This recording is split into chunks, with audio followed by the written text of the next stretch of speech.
Salut à tous, aujourd'hui une nouvelle vidéo d'actualité.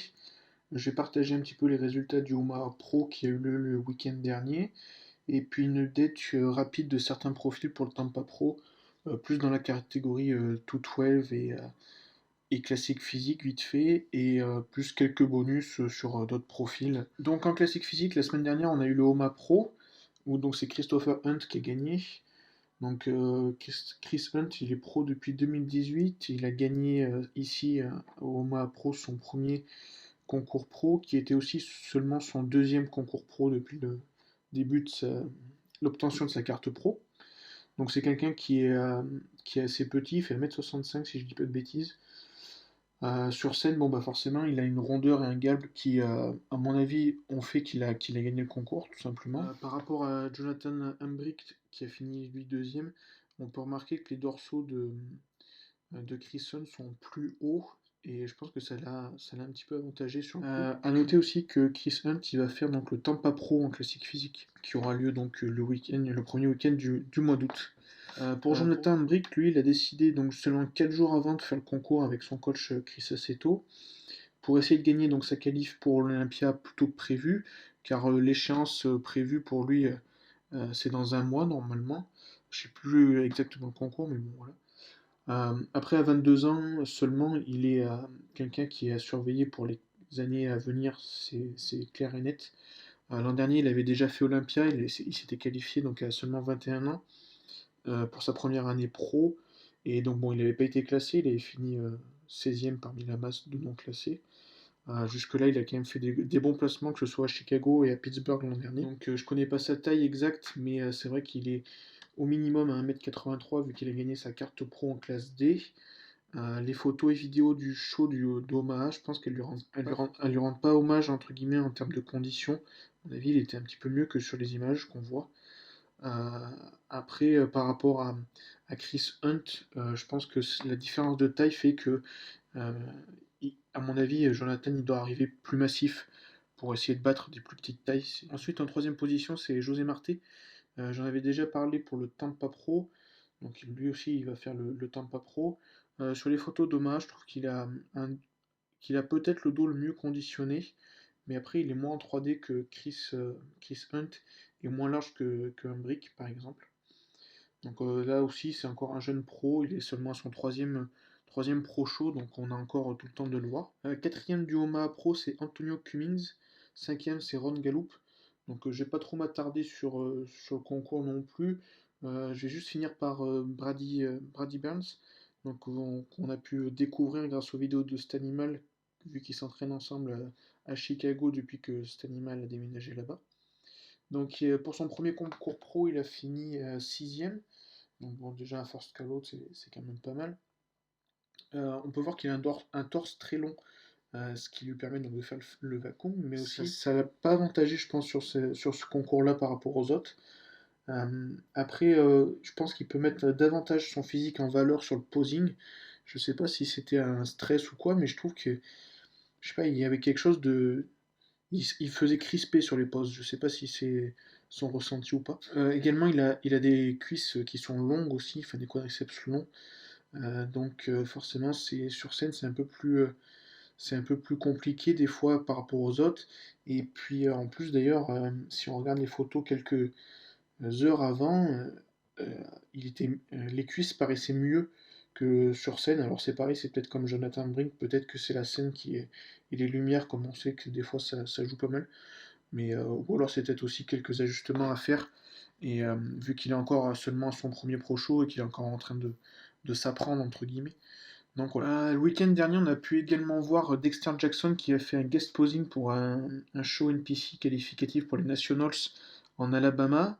Donc par rapport à ma dernière vidéo sur le Tampa Pro où je pensais qu'il serait peut-être une des surprises pour la line-up du Tampa Pro, je pense que on a vraiment peu de chance maintenant de le voir au Tampa Pro, en tout cas en tant que compétiteur.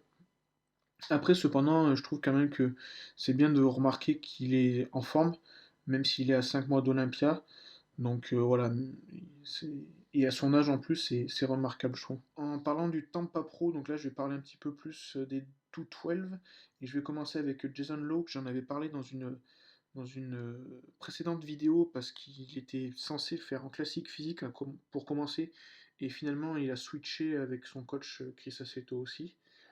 Donc il va faire le poids très facilement parce qu'il était déjà à 214 2 semaines avant quasiment. Je pense que ça peut rendre bien sur, sur cette nouvelle catégorie pour lui. Après, à mon avis, son point faible c'est de dos. Il manque un peu d'ischio et de dos, mais bon, après, faudra voir en comparaison avec les autres et puis avec les derniers ajustements de préparation. Encore un autre athlète qui va switcher donc de classique physique à 212, c'est Santiago Aragorn. Donc on en avait parlé pour l'Arnold Classic, parce qu'il avait fait l'Arnold Classic cette année en classique physique avec une 6ème place, qui est quand même pas mal. Donc là, il était censé se reposer, prendre une année off après l'Arnold Classic, et puis finalement, il décide de passer directement en 212 et de faire donc le Tampa Pro. Après, en 212, il va être léger par rapport aux autres, parce qu'il pense être à moins de 190 livres, donc 86 kg pour 1m65. Et son but pour lui, c'est l'an prochain d'arriver à, à 215 livres en hors saison, ce qu'il n'avait apparemment jamais fait. Donc là, ça va être plus un petit peu pour découvrir la scène, je pense, des 212, peut-être les nouvelles poses. Enfin, c'est plus une découverte entre guillemets le Tampa Pro qu'un objectif en soi pour lui, à mon avis. En 212 également, on a Derrick Oslan qui avait fait deuxième au Tampa Pro en 2018, et puis il avait refait le Tampa Pro en 2019, mais seulement 12e. Donc à voir cette année ce qu'il va pouvoir faire. Moi je trouve qu'il a pris de la masse sur les cuisses notamment, mais son point faible à mon avis c'est peut-être ses bras par rapport à son corps, et le bas de son dos je trouve. Autre 212 c'est Bo Lewis, qui fait parler énormément de lui sur les réseaux sociaux. Ça va être seulement son deuxième concours pro cette année, enfin cette année dans sa carrière, et après avoir eu une deuxième place l'an dernier au Puerto Rico Show.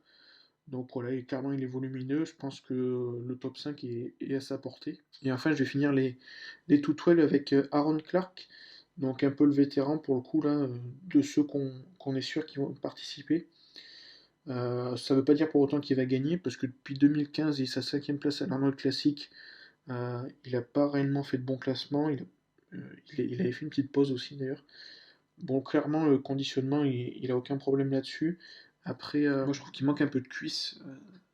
Et peut-être que le dos, je sais pas ce que vous en pensez, mais je trouve qu'il a dû se blesser, et de mémoire je me rappelle pas, mais il y a un problème au niveau de son dos, je trouve. Voilà, donc j'arrête sur les 212, j'aurais pu aussi parler de Dwayne Walker en 212 qui va faire le Tampa Pro, mais j'ai pas envie de faire une vidéo trop longue.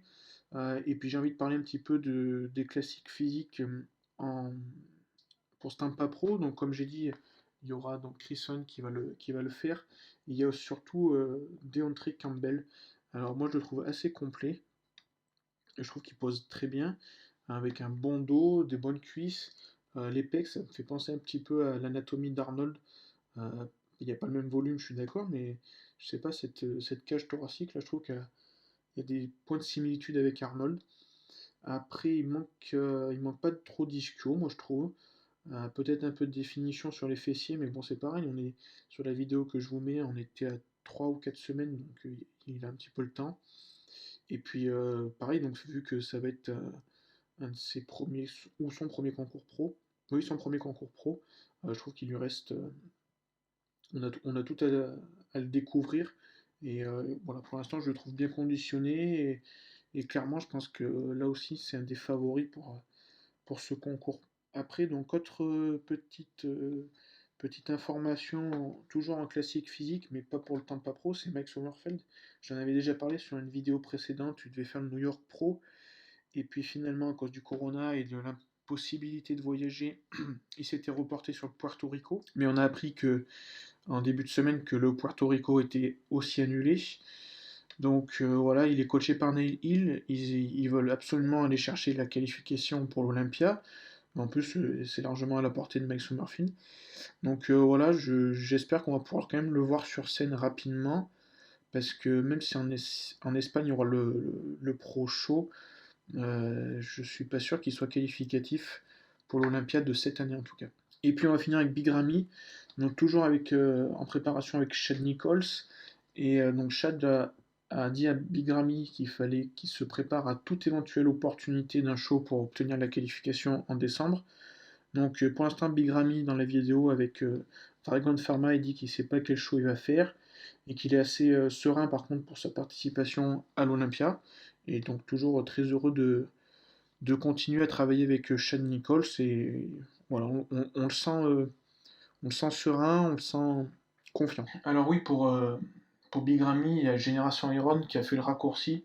Enfin, pour moi, je trouve qu'ils ont fait le raccourci en disant qu'il allait revenir l'an prochain, qu'il quittait en gros, qu'il quitte cette année. Moi, c'est pas ce que j'ai compris de la vidéo, c'est plutôt que on va le voir cette année sur scène si possible, avec tous les shows qui sont annulés, avec les interdictions de voyage ou pas. Donc ça, à mon avis, s'il a une opportunité, il va la faire. S'il peut se qualifier pour l'Olympia et pouvoir participer à l'Olympia, il le fera. Et sinon, il fera tout pour être qualifié pour celui d'après. Enfin, moi, je ne suis pas comme Génération Iron ou Nick Strange and Power. Je suis plutôt d'avis de dire que on va voir Big Ramy sur scène s'il en a la possibilité et il se laisse pas une année entre guillemets off. Voilà, c'est tout pour cette vidéo. Merci à tous d'avoir regardé. N'hésitez pas à partager la vidéo si ça vous plaît. C'est toujours une petite aide et un petit remerciement pour le petit temps que je passe dessus. Voilà, je vous dis à très vite pour un nouveau podcast et puis pour une nouvelle vidéo aussi sur l'actualité du bodybuilding.